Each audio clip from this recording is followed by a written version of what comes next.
When we criticize the direction Fallout is taking, I don't think any of us are approaching it with the intent of wanting it to fail. But Fallout is reaching a point now where if you do not criticize it harshly, it's never going to fix course. Fallout has gone past its critical juncture, and with the amount of neglect that this train has been under, everything has its limit.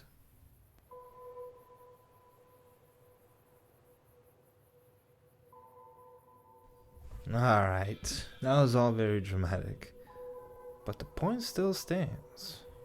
A version of Fallout is dying. Without it, there is no Fallout. So what am I getting at? Well, as much as I would like to just irradiate the old vision so that it can live on forever, the only thing I can at least do is preserve the ambition of Fallout, so that perhaps one day, when the series bombs and the dust settles, those curious who remain can stumble upon this video and see what they lost. After all, this has all already happened. In the industry, they call these warning signs the degradation of a hobby. So, before the rot can reach the heart of this community, here's my video. Let this be an archive of what it was meant to be. Of course, I don't think it has to be stated, but I'm just one guy amongst many. The opinions that I dictate do not make me the proprietor of the word of law. So there. Fallout was meant to inspire. It has inspired me, and I simply desire that others have the same clean access to the source that drove me to make this whole video. So yeah, guess I'm reinstalling Fallout New Vegas. Hit it, Benny.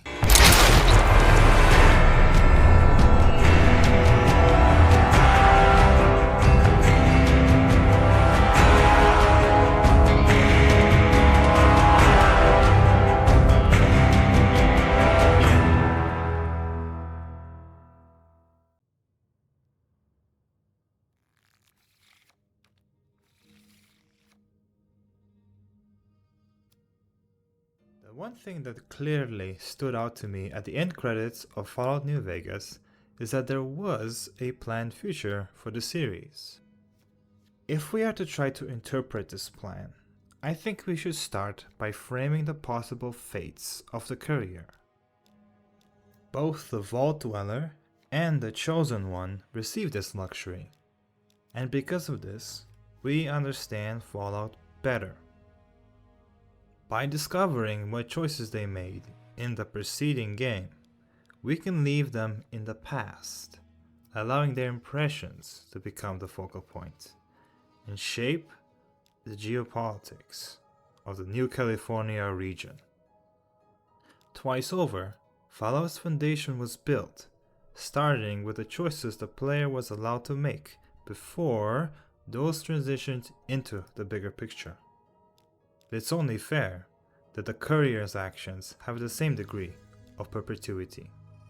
So, using the templates of the four major factions, here is how I interpret what happened.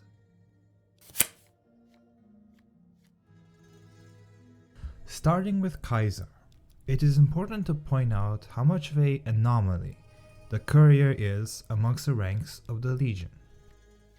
Especially if you play as a woman, the likelihood that anyone, even if skilled, would be given such autonomy is rather unlikely. Unless, of course, you see the role of the Courier as a symbolic gesture. Kaiser himself tells you how he desires New Vegas to be his New Rome, rather than a simple conquest, hearkening back to the beliefs of old, where kings would ordain their conquests through ancestral providence. Being a well-read man, it's likely Edward Sallow knew about the aspect of leaders deifying themselves, like how Caesar became divine Julius. If Edward, the new Kaiser, were to phrase his control over New Vegas along similar lines as the conquest of Canaan in the book of Joshua, this would herald a new phase for the fanatics of the Legion without shattering their indoctrination. But the courier would likely never get the chance to see the extent of this. Kaiser has no tolerance for the educated, and with how willing he is to share with you old world knowledge, despite decreeing to his legionaries to kill anyone within the followers of the apocalypse, you'll likely serve a finer purpose within the Legion. Once your face and name is stamped upon the Legion coin, and you're granted an idolized prestige within Legion history, the next phase of Kaiser's plan wouldn't be far behind. Just as the Frumentari are sent after Joshua Graham to hide the sins of Kaiser, who is to say your fate wouldn't be similar? After all, a false flag operation, such as the Pumala incident that led to the Russo-Swedish War, would solve two birds with one stone. And now, a reformed legion would have the excuse to wage war again at the cost of just one courier. Robert House has always been a reserved man, and that is likely never going to change. He built his empire pre-war on his own, and if under those circumstances he wasn't willing to have any partners in crime, why would he change that now with so much at stake? Mr. House will certainly share his ambitions with you, but when you put it in context, you don't exactly have much of a stake in the empire he is building. You deliver the chip for his inspection, then deposit it for him inside the bunker. You deliver his offer to the boomers, his terms to the omertas, and his sentence to the Brotherhood. You avert a crisis that serves as a minor inconvenience to him before taking the role of an electrician. You would think he would desire some new leadership within the Strip, since not one of the families is to be trusted. But trust is a high commodity Mr. House doesn't offer to anyone, not even the courier. The Bright Brotherhood is building rockets using his property, something you'd think he needs for his future spacefaring ventures. But why? Why would he listen to your suggestions? If he truly enjoys your company, he'd rather just replicate you into a Securitron. A snow globe is so boring without life teeming inside it. And within that aquarium, just because you feed the top dog the most food to keep order, doesn't mean that dog is free. Every mafia boss needs his top hitman. The courier could probably retire within the Lucky 38, taking care of delicate problems for Mr. House when they arise after the Battle of Hoover Dam, until they're no longer able to do so. In the mind of Mr. House, if you tie a golden leash around a dog and pamper them with the splendors that New Vegas can offer, a dog will hardly have a reason to complain.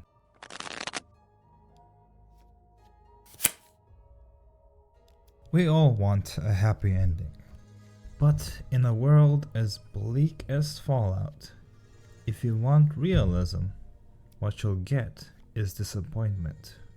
Siding with the NCR might be the closest thing to bringing back democracy to the wasteland. But New Vegas teaches us that in the pursuit of doing the right thing, it is others who are the ones who reap the rewards. Ambition is easy to claim, but hard to justify. And as the courier, you might save the day, but the cost is always the future. A medal might make you today's king, until the Brabant barons need their boots licked and your lands trampled. To survive the wasteland, morality is a cost-effective casualty. The boomers, enriched by the victories of the NCR, have traded places with the Brotherhood. And as for the Mojave chapter, after countless dead on both sides, the original conflict remains, waiting to be reignited. Freeside might be free, but finding incentives isn't an uncommon method of the NCR. And according to the residents of Goodsprings, slavery ranks one tier higher than taxes. For the many raider tribes of the Mojave, where the courier can show mercy, the NCR pays for it. And if your answer is eradication, how many steps removed are you from the Legion? Novak proves that despite the promise of equality, the only thing ensuring equal law is force. The Wasteland certainly teaches humility. But Fallout has always been about handling the hard decisions. Having raised the NCR from nothing in Fallout 2, what kind of a parent abandons their child in their teenage years? And as for the future of the courier under the NCR, nothing is certain. Perhaps a simple life of delivery suits them best. Realism is a bitch.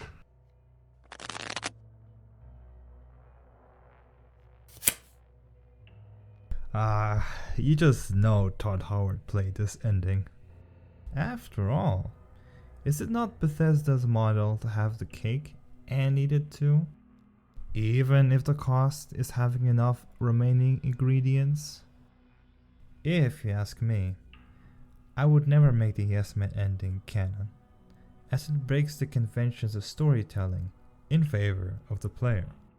But since the Amazon TV show begs to differ, I will attempt to humor this ending. You know the saying, the customer is always right, after all. So, you could say, Independent New Vegas is making the best of a bad dilemma. Given enough time, the spirit of the murder hobo calls upon us all. If the Yes Man ending follows the concepts of anarchy, to some extent, you can expand your vision of the Mojave beyond the three major factions.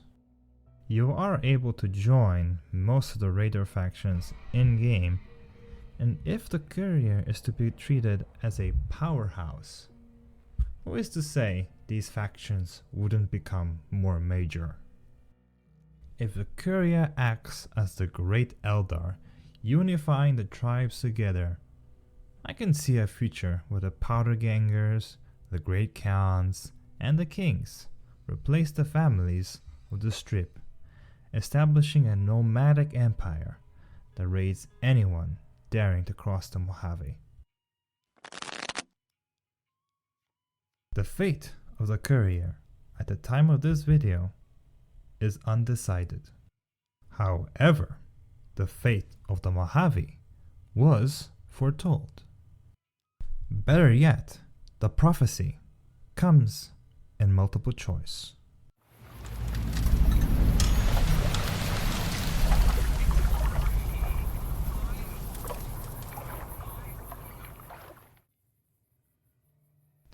Now here's something that no doubt earns me a place on the cross. I don't think the courier visiting each DLC is canon. And why is that? Well, according to my thesis, each DLC is a personal allegory of the courier's own making. And since joining a faction in Fallout New Vegas actually means something, we all know you can only end up in one of 4 camps. Now, have you noticed how, regarding the courier, you only get a glance at their future? You get a better picture of the rest of the Mojave by the time you hit the credits. There was a promise made, however, on the final slide, that a resolution for the courier would be delivered. Ergo, 4 expansions for the 4 endings. Depending on who you side with, you can affix one of the DLCs to that ending. But I hear you say, what about all the references? The companions in Dead Money mentioning your encounter with Ulysses, for example. Well, nobody said a version of the courier didn't go and venture forth into the beyond. And if you don't want to delve into hearsay, into the realm of campfire stories and legends, the courier can only have 4 definitive fates. Well, also, since the game has no post-game free roam, you can only really play these during the main campaign. Now, this isn't perfect, but with how heavy the themes in each DLC connect to the 4 factions, I just had to attempt to connect the dots, so that we can explore what the expansions were trying to warn us about.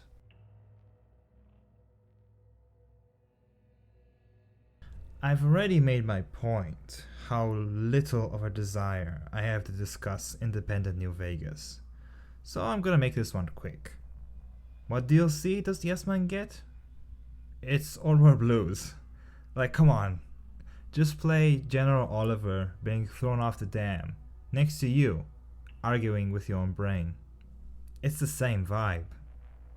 Now, every long-form game needs a good change of pace.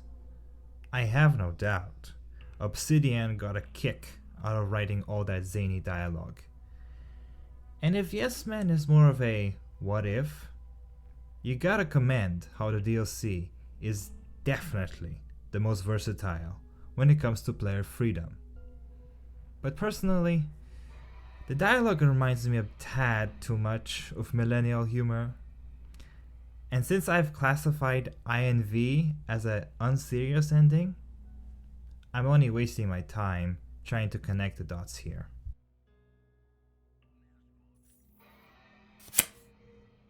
The hard part is letting go. But of what? Well, for Mr. House, it's the illusion that you can begin again, change your fortunes. Now here's the part where I make a logical leap. And when I do it, it will prove my point. We know that Mr. House was orphaned at a young age, and instead of receiving guidance from his next of kin, his brother disinherited him, leaving him with nothing. You can't imagine growing up in a world as turbulent as pre-war America. Mr. House had to learn things the hard way, no doubt corrupting his view on people. So even though Mr. House assures you that his judgment prevents him from abusing others, you just have to take a quick look at what he did to H&H to get a different impression. The dude drove his brother insane. I don't know about you, but when your sense of justice is using Chinese water torture, you're not as free of judgment as you claim. But that's not the biggest issue. To get most of this information, you have to dig within rubble, rather than ask Mr. House. He keeps the soul away from all to see, so you can only presume who he truly is. And that, right there, is my point. Frederick Sinclair was no different. Rather than creating the Sierra Madre as a way to help others, he built it to escape the world. The bond he shared with Vera Keys was, in his eyes, untouchable, and the world could be damned for all he cared. All that mattered was that their bond was shielded from the rest of the world. Just imagine how many people the Sierra Madre could have saved. But instead, it was created for the fancy of one man. And when your foundation is a house of cards, what good are your ambitions? Sinclair trusted only himself. And when he stopped trusting even that, the Sierra Madre, the hope for many, went up in smoke with him. Benny was very nearly Mr. House's version of Dean Domino. Trusting so much on so little tells you one thing. You are gambling the future on everything you create, on your ability to imitate God.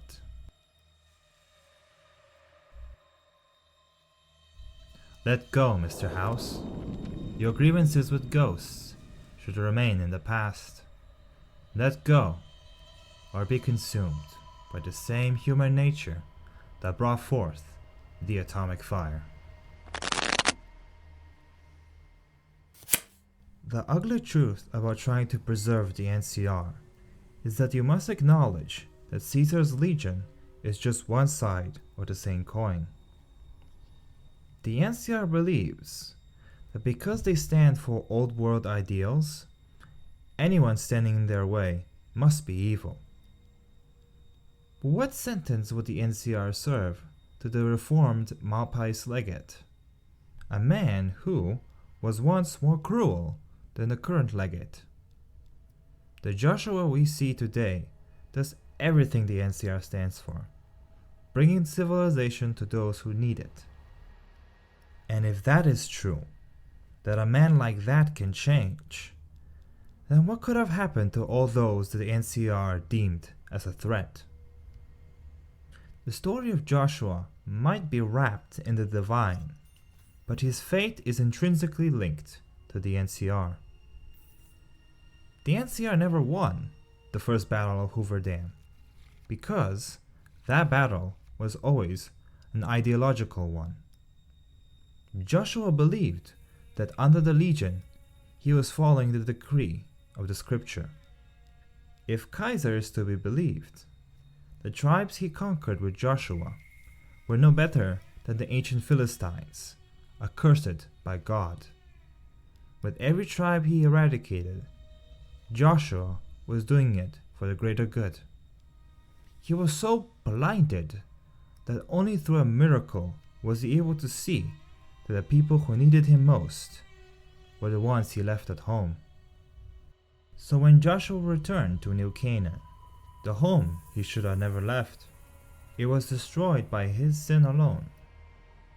If we look at the bad ending for honest hearts, where Joshua relapses and division is sown amongst the victorious tribes, I think this is a more honest outlook as to what would transpire. Because for the NCR to survive and not relapse on the same mistakes that brought the end of the old world, they would have to acknowledge that to move forwards means going backwards. That perhaps in a new world, such as Fallout, reforms from ideals you disagree with might be the only thing that can save you.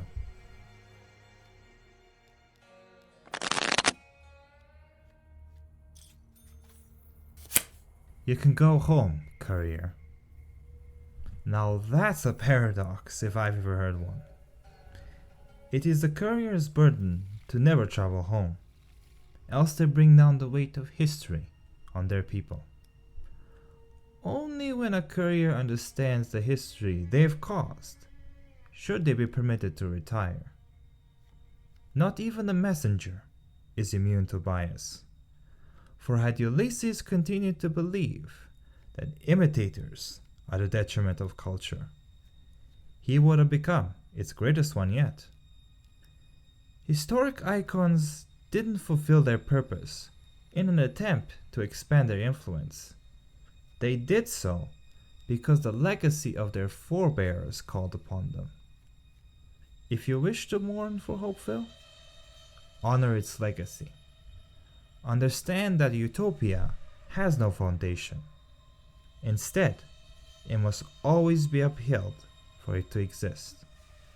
So when titans cannot be found to carry your home on its back, nations dig up bones to create their groundwork.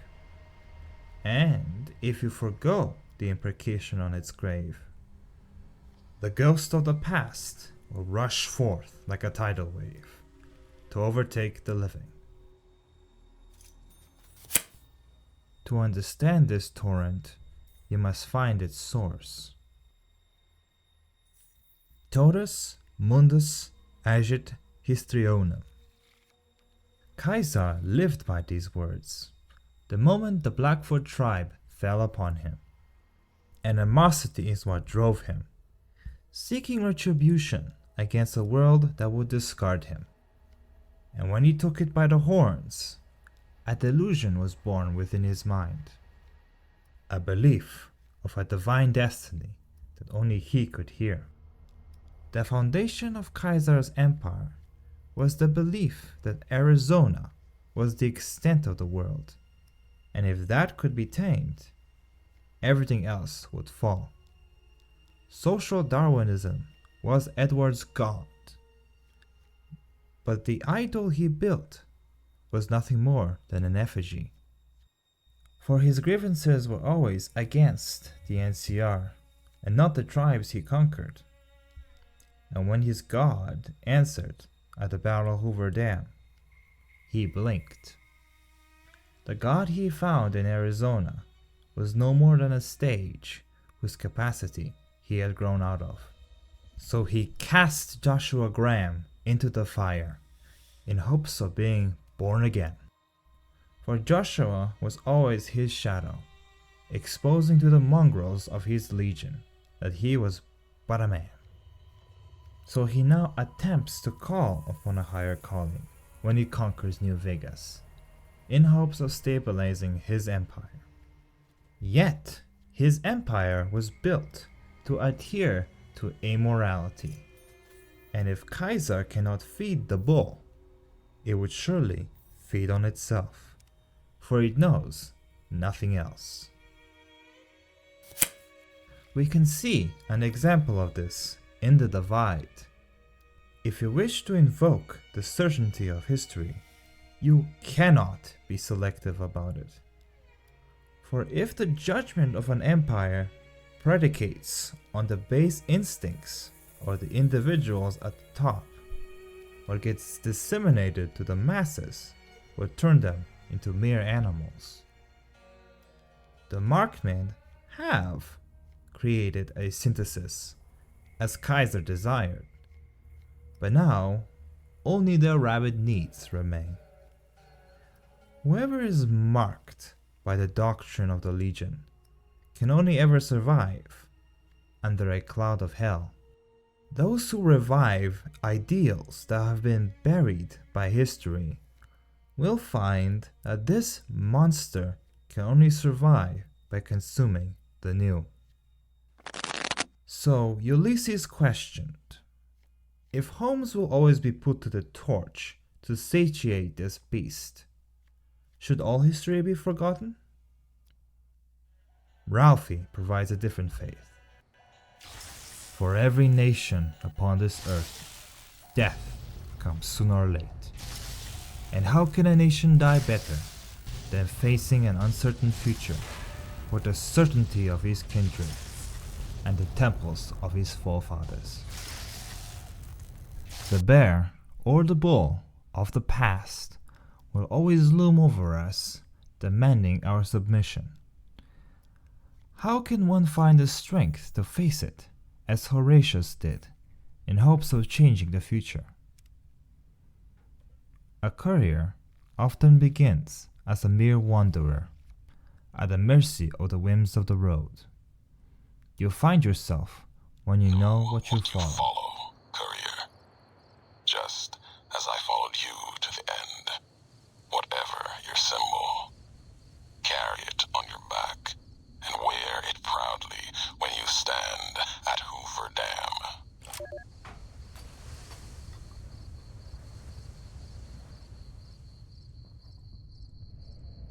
There is a war that scours the land, a war over destiny. Some might think 3 factions vie for power amongst each other, but the truth of it is that all 4 fight to beat one. A faction without mercy or purpose. It is the faction many will fight for generations to come.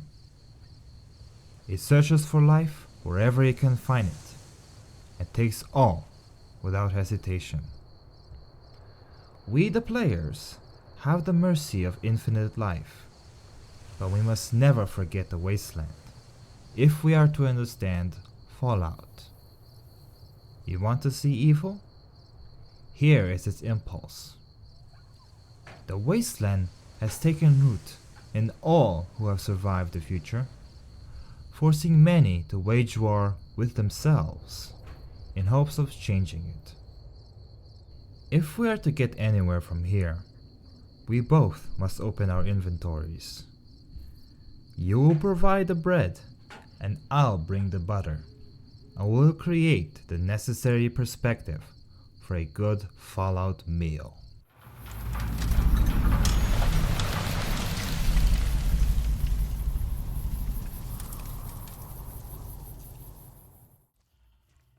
Here I go.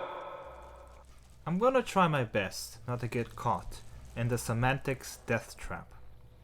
But for the importance of the future of Fallout, and even video games in general, this is my attempt at adding an annotation in the Universal Rulebook. See this section as one big suggestion on how you, the individual, should process video games as an art form. Why do this? First, let me just refer to the intro, where I said my opinions are just one amongst many. You wouldn't try to survive on one diet, right? If I can redirect the stigma for some of the topics in Fallout New Vegas into something less rigid, then this chapter has served its purpose. It's one thing to say something is subjective, but I don't think that means much when the data shows everybody picks the same thing. Now, this isn't an argument over statistics. I'm suggesting that a video game cannot evolve into an art form if the community suppresses anyone who deviates from the status quo right choice. When you allow the sycophant to walk, he goes and murders art in his crib. We want video games to be preserved, right? Then we must allow others to speak their mind, without seeing it as a personal attack. If we maintain the floor of equal debate, those on the outside will see that there is something more to a video game after all. And if you have a thorough opinion, let the source be your only judge. So, as an example, I'm going to provide my own clarifications for the 2 controversial factions. Take these opinions as you will. Here's the thing. I think people get the wrong impression of who Mr. House is. He's not a stand-in for Andrew Ryan. I don't know much about BioShock, but from what I understand, Rapture was built so that it could escape the overreach of government. Everybody gets to tug on the great chain, even if that means the strongest pull takes everybody down into the abyss. But the last thing Mr. House wants is others having a say in his vision. Mr. House understands how to read people, and he knows he doesn't yet possess the necessary resources to build his Great Vegas.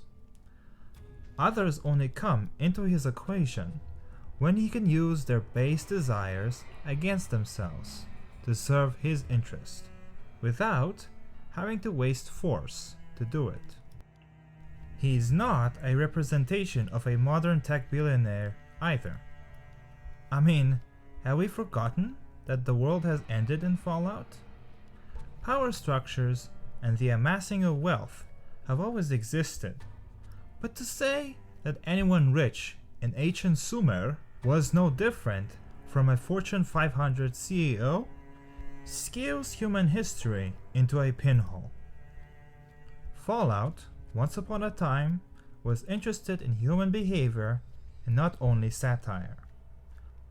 Unlike satire, trying to represent human nature will make that product timeless.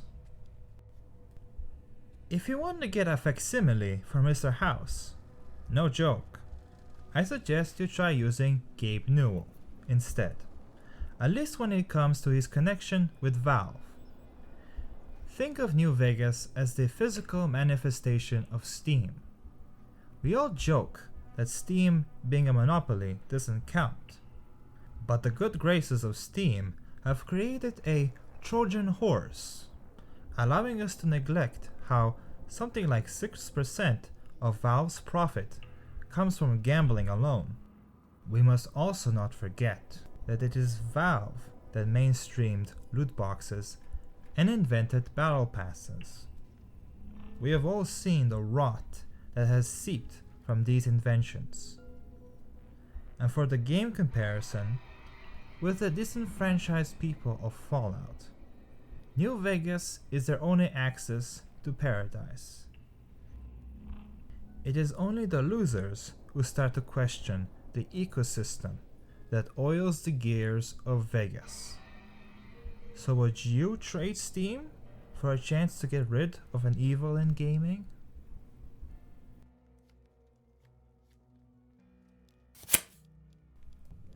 The Legion is not a good faction. I'm not gonna change that opinion. But neither is the world of Fallout. Or at least it's not supposed to be. Instead of starting your argument regarding the Legion with Kaiser, you should begin by looking out the penthouse window. It's easy to say the Legion is absolute evil when you attempt to use a modern day setting as an example. Putting aside the miraculous abilities of the player, if moral decisions allow evil to bloat, then an extreme decision might seem to some as the only option. To the Legion, if you have a basket with noticeable bad apples, it's best to just torch the entire basket, especially when the other self-appointed faction seems to be only interested in farming mold. If you play as the Legion, you're not out there championing slavery, at least those among us worth talking to. We are seeing the groundwork of a civilization and questioning what is necessary to create a solid foundation. If you look at history, no great nation was built without blood. Give it a few generations, and a nation will be able to hide what it's done with its achievements. But how can you determine between a sacrifice for a stable tomorrow and a tyrannical Ouroboros? That is where the discussion should be held. On the same note, shutting down discussion regarding the Legion drags down Fallout with it. I don't think you should make an excuse every time you take the side of the Legion. Imagine there was a theater to play about the Julio-Claudian dynasty. Would you enjoy it if every time Emperor Nero went on stage, he would have to pause the play, breaking the fourth wall just to tell you how mass murder is bad, and he doesn't approve of it?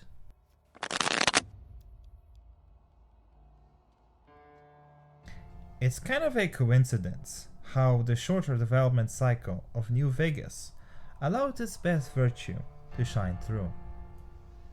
Had it been given more time, the player might have been barred from participating in the harder edges of the game, along with other paths being overblown because someone on the dev team got too attached. To anyone ambitious in the audience, I have a proposition. There is a formula that spurred the cult-like legacy of New Vegas. Consult the archives for the game. If you find the formula there, what should interest you is seeing how industry standards dilute it, taking away the spirit a game might have. For in my opinion, the greatest virtue in Fallout New Vegas is its neutrality. When you don't tell the player what to think, you create a very necessary inner monologue.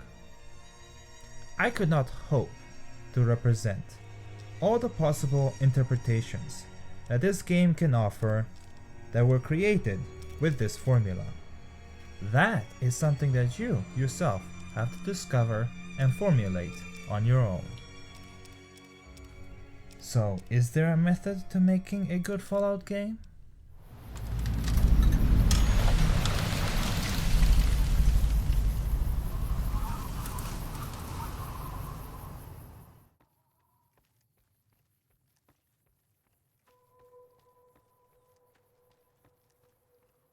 I've heard some say that there can be no sequel for New Vegas, because in the DLC, the elements at play would surely destroy the Mojave. I've also seen the sentiment that a mainline Fallout has to have modern elements, otherwise nobody would play it. The way I see it, anticipatory anxiety exists everywhere, even in the video game industry. The cases vary, but often a bold move is worth any possible failure. I'm not saying it would be nearly as popular as Fallout 4, but its legacy amongst the fans would outlive it, stoking the fires for a stronger future release. No honest Fallout enjoyer should place the future into a rigid box. If your love for something is true, then the only barrier in your way is what you place there. If anything, the DLC serves as an attempt to pass off the torch. Let me show you how.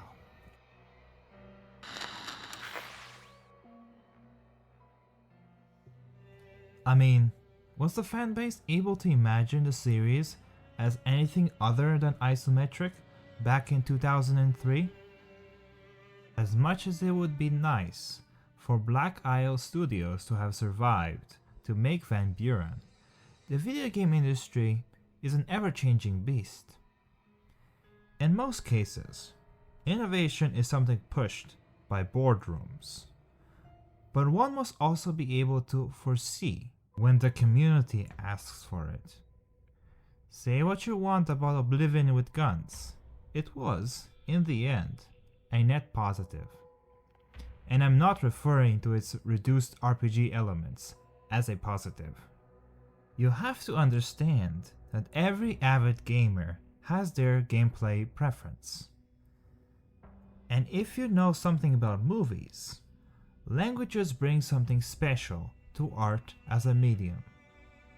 If you don't speak their language, some artists will unfortunately never be able to hear you. With the new design, who knows how many innovators were introduced to this series.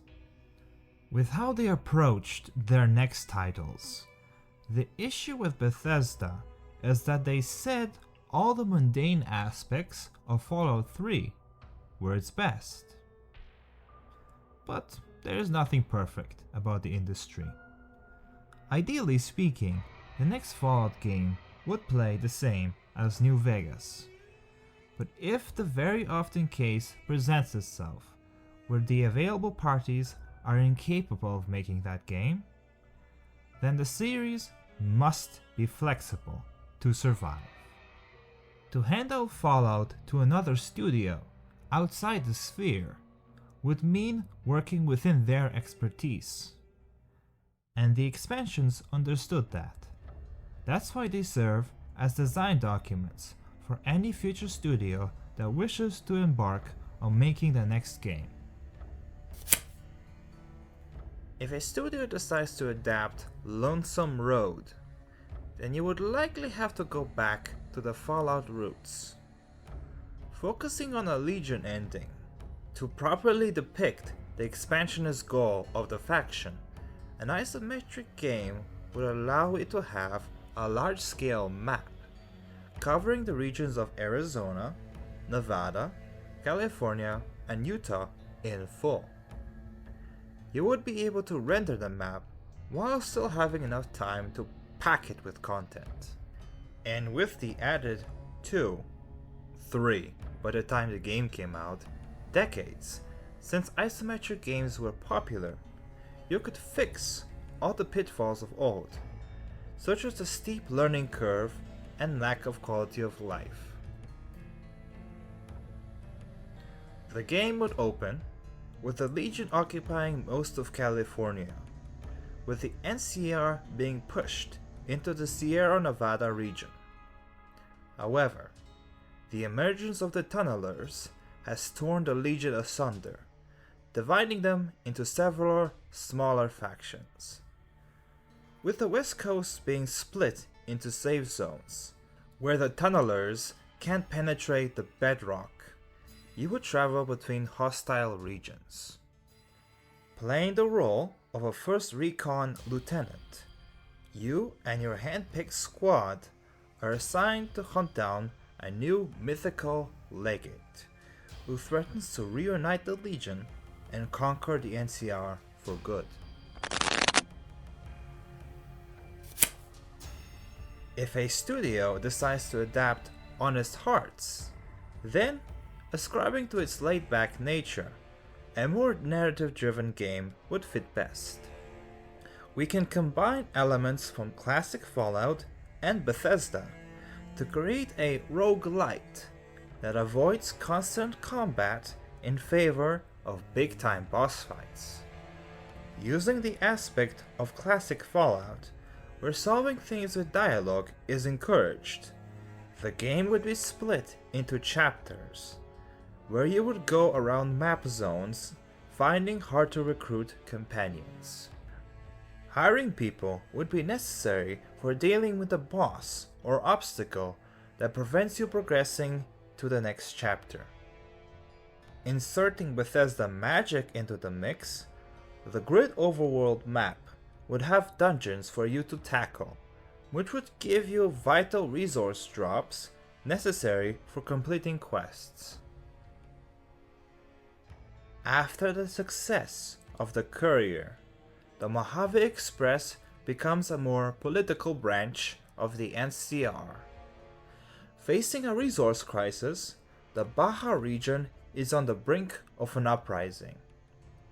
Part of the new class of courier negotiators, you are sent into the region to mediate. A rather shorter game, the enjoyment would come from the massive variation, as each method of recruiting NPCs would have consequences for the next chapter.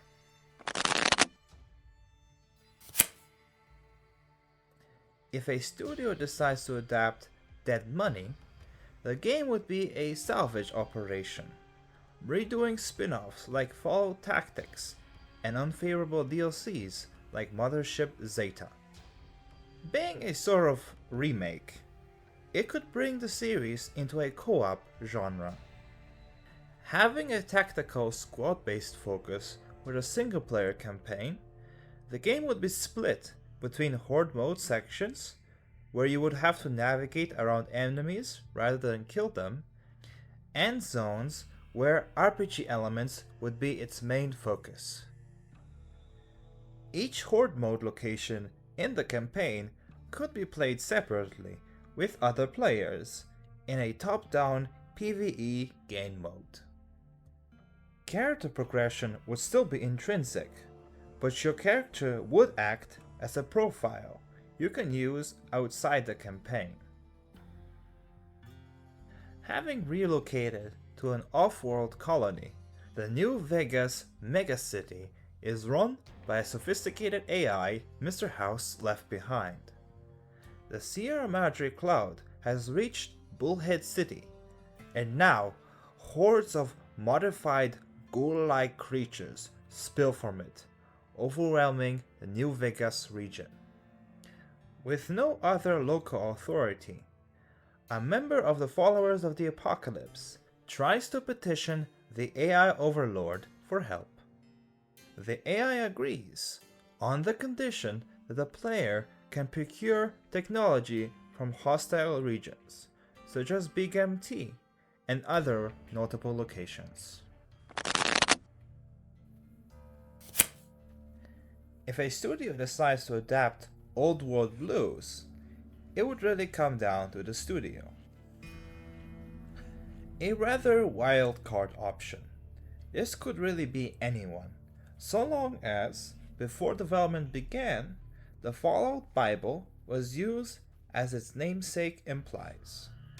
If the studio is capable, as seen by its track record, the game maintains the intricate RPG elements of Fallout, it adheres to the gritty tone of the classic series, and has only a small margin of retcons, the world would be their oyster. I can imagine them focusing heavily on expanding the special system and making it a mechanic-heavy game. Maybe it would take place in Canada or Mexico rather than on the West Coast, allowing a brand new story to be told. Serving as an example to prove that Fallout is something more than the sum of its parts, there would be no mentions of any of the previous factions, while still using all the same items and technology we are all familiar with. The thing is, you could get the dream team together to make the next game, or we could reach into some sort of alternate dimension and bring back Black Isle Studios Presents Fallout 3. But who will be there to receive it? Because we can each complain all we want about what Fallout needs to be, but in the end, this has always been a collaborative effort. Whichever group rallies around a specific cause while the rest bicker, more or less, this group becomes the de facto Fallout spearhead. So let's see what this current group has been up to.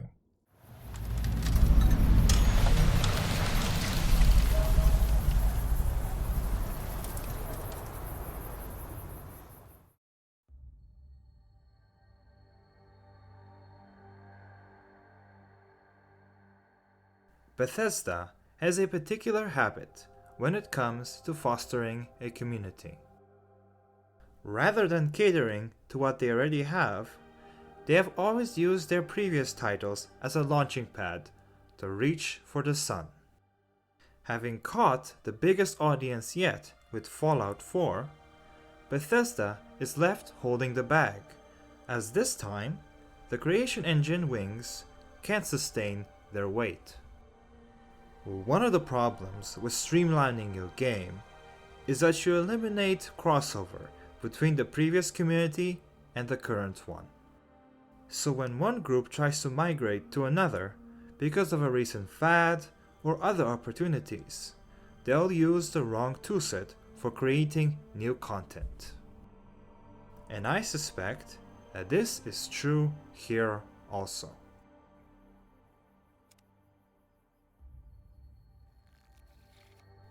You know what I think? This Amazon TV show, which is more than likely the only thing that's gonna move Fallout forward for the next decade. I think the showrunners involved might share a kindred spirit with a certain moment in New Vegas modding history. In fact, in my headcanon, the two teams were probably all part of the same Discord group. Maybe the showrunners even asked them to pass on the notes. You know what I'm talking about, don't you? Just look at all these comparisons.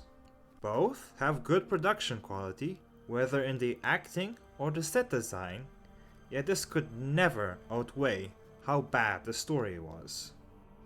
Both were sustained on hype, a story as old as time.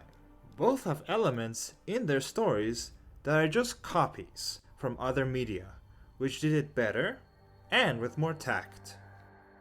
Both told us their crude definitions of factions and what the audience should feel about them, rather than doing the smart thing and letting us infer. Both have unnecessary, over-sexualized sections in their runtimes. Both have a strong lack of focus, whipping between topics.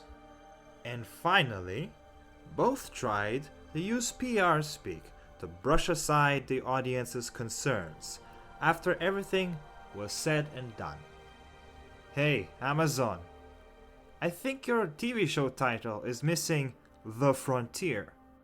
I mean, boy, this Devil Wish 182 guy sure seems to have a similar work ethic as somebody else we know. And I know, people will point fingers and say individuals tanked an otherwise great project. But we only hear about this stuff after shit goes down. And that's not how these projects work. It always starts as a think tank.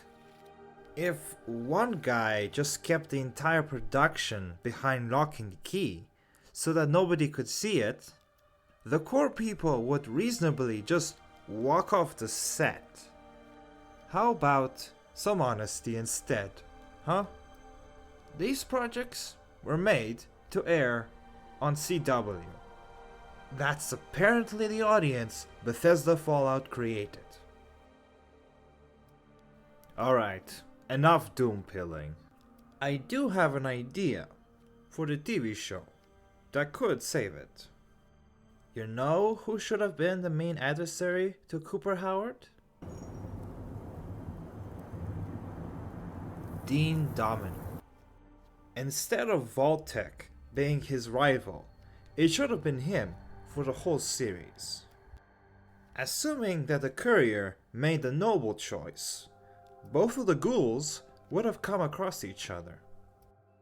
If Dean survives Dead Money, his next stop is New Vegas, ready to cause trouble there, as Cooper did. So let's contrast the two. On one side, you have Cooper Howard, a ghoul who sold his humanity for a chance to get it all back in one big gamble. His combat style is confrontational, putting his life on the line during battle because a lifetime of regret gives him the only shield he needs. Betrayed by his country he bled for, he now stakes his last remaining hope on reuniting with his family. Although appearing as a cruel man to all those who meet him, he is merely a reflection of the world around him. And on the other hand, you have Dean Domino, whose only motivation to survive was never to let bygones be bygones, else it would force him to look in a mirror. His combat style is to beguile his opponent, a method of disarming them and making them walk into a landmine. He needs no weapon in hand because he has already pre-cooked the explosive in advance. To him, the only logical way to live in a bleak world is to be a reprobate. Imply that there is hope in life, and you will earn the ire of Dean Domino. Both ghouls, both former entertainers who played acting roles on and off the stage. Both driven by a strong need to survive, but for very different reasons. You know what? Fuck it. Throw Raul Tejada in there too while you're at it. During the season finale, as the great equalizer for good, Raul meets and persuades Cooper, as unlike him, he has learned how to move on. But instead of all of that nonsense, we need to learn about the intricacies of vault incest for several episodes. Hollywood has an addiction for giving the middle finger to the fans. So here's how they can apply for rehab. Because there is a degree to which fans can stifle the future of a product. Think back to when Star Trek was just Kirk and Spock. Nobody had hope TNG would be any good. If you really want to tell the fans to shove it, you should be doing it so as to keep the property you're adapting moving forward, and not because you disagree with their politics. For the Fallout TV show, they're going to have to directly mention the Courier and pick one of the endings for it to work. So long as they have a proper long-term plan in mind, with an ending ready, and also bringing Obsidian old heads in for consulting, I don't mind the TV show making risky decisions. Here's an observation. Regarding video games, Hollywood has a fundamental problem with understanding narrative. When you focus on certain elements in a linear show, you are telling the audience directly that this is the most important thing in this universe you're adapting. So the camera needs to focus on it. You only have a limited amount of time in a show, unlike the gamer, who can choose when the movie, aka game, is done filming. Video games are real digital worlds, and the player is the cameraman. You only understand what is important in a video game once you pause and look back on your experience. So, focusing on a niche element in a video game for a TV show and saying, "This is the shit," is a huge insult. You'll leave that stuff for bloopers or something, just like how the game has main quests and side quests. And then, on top of that, you add Fallout New Vegas, and now you're really cooked. Stay with me here, but I think New Vegas is an example of an emergent narrative, on the basis that the Courier is an enigma, and the game doesn't hold your hand. If you don't start your mainline Fallout project with the attempt of making it atmospheric, don't even bother. I've been going after the fans quite a bit there, but they're not the only ones to blame. When you create a fan base around a dream, they're gonna make a mentor out of you, even if it isn't warranted sometimes. If the captain is confident when steering the ship into an iceberg, the passengers will trust that the captain knows what they're doing. So, putting it politely, if you're going to be a deadbeat, maybe it's time to admit it.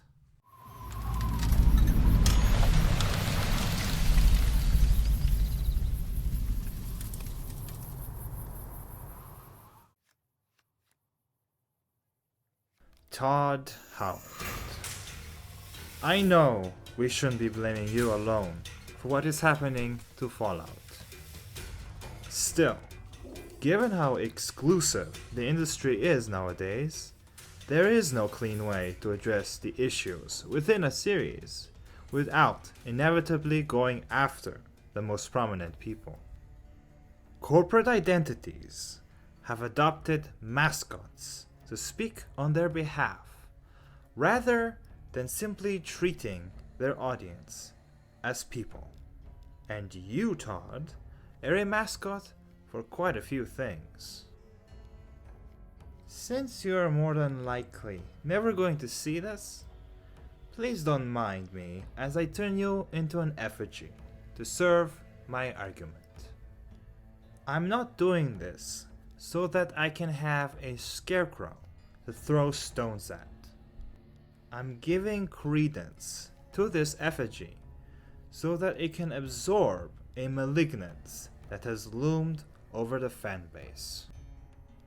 Ever since Fallout began to spiral, we've been giving power to past actions to soothe our broken souls. We've been bringing up these past events over and over again as a way of finding a culprit we can burn at the stake. Mob justice is a double-edged sword, and I don't like to gamble. Nor do I have to reach the verdict we in the fanbase all want anyway. Does Todd hate New Vegas? Do we have the evidence to prove it? Even if we did a mock trial, Catharsis wouldn't say Fallout, because it doesn't matter what happened that led to Fallout being where it is now. It's all in the eye of the beholder, who resides squarely in the present. And I've contained this beholder within this effigy. I am separating this effigy from you, Todd, even though it seems you wish it to be your shadow. That's kinda odd, Todd. You should hate this effigy as much as the rest of us do. Move forward, Howard. Because so long as Todd doesn't outright admit that he hates New Vegas, he's not attached to this effigy. But this effigy is still a vessel of malignance that speaks to one truth. Actions speak louder than words. From what I understand, Todd is the captain of this ship. And this ship has been running on the reserves that Bethesda generated during the Xbox 360 era. I guess it's poetic that Bethesda sold its soul to the console, and now Microsoft came to collect after all these years.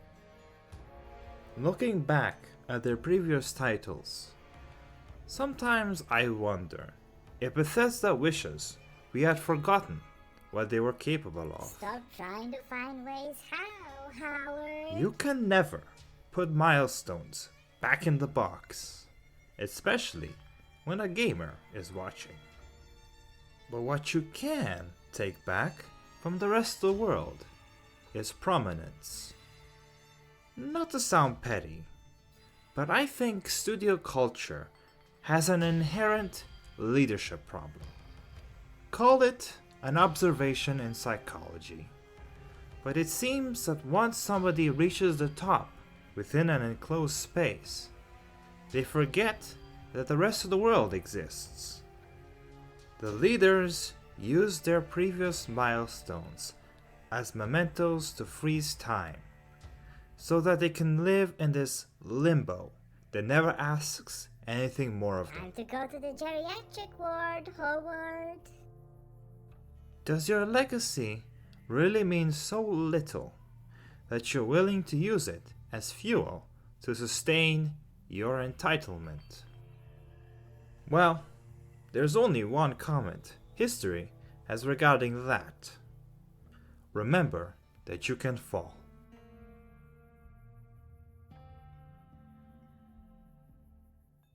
So what is there left to say?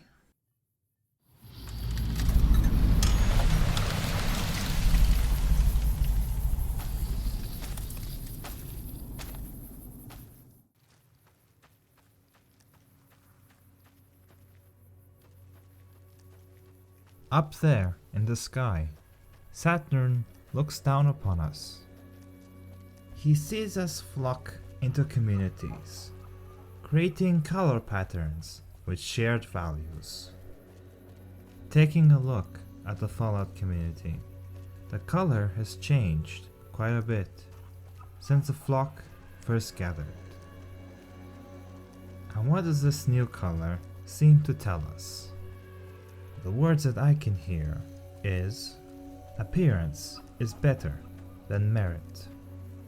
There was a time where prowess was the universal value. Now, it seems there's more value in pumping games full of steroids. But not even in the fitness industry does the observer overwhelmingly demand artificial over natural.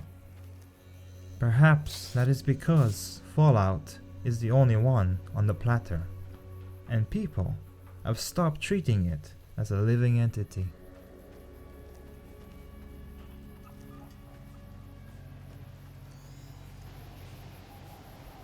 Yes, Fallout is alive. Somewhere out there, buried by the failures of the past, it tries to cling on to life. Can you hear me out there? I wonder what you're thinking, seeing all of this transpire to you. There have been so many pale imitations of you over the years, that those among us who care have lost hope that we will ever find you again. You have invited us all to heed your lessons, only for them to be turned into currencies. Now nobody wants to sit down and listen to your stories anymore, as most can only see the phony layer you were doused with. Do you see what we have done to you? Listen to my words. Tell me, what is your verdict? I understand now. You made this up to fool me. Fool me. I'm afraid not. This is who you are to us now. And those among us who still remember have little power in changing the tune. But it cannot be. This would mean that All my work. has been for nothing. Everything that I've tried to... A failure! It can't be. I don't think that I can continue. Continue? There is no hope. Leave now. Leave while you still have. Hope.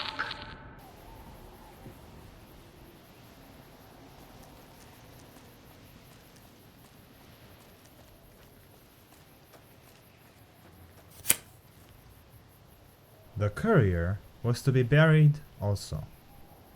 Yet, instead of feeling the confines of their grave, they rose above it. We believed in the courier, and the courier delivered to our prospect.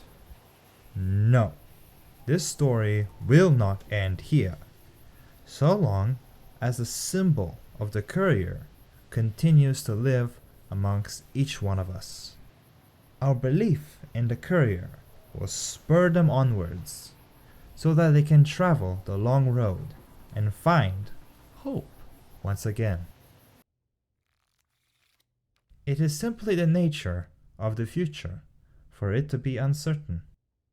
Yet what guides us through the fog is the light of our hope as it carves the path out for us. Hope is not something that can be co-opted, else it becomes false hope. It is something we each carry uniquely that gives us the power to make our own destiny. The future of Fallout. I have made it sound as if it is a complex riddle. The solution is quite mundane. New Vegas gave us many possibilities to ponder, as it built upon what was already established. Fallout should be able to go anywhere, so long as it is traveled. And those who have the ambition to travel this road, do not forget those who come after you. Show us the road that you've mapped, and the branching paths they create. And if Fallout is to truly die one day, perhaps it doesn't even need to be known as Fallout anymore. Do not be afraid to begin again. Some things do change, given enough love.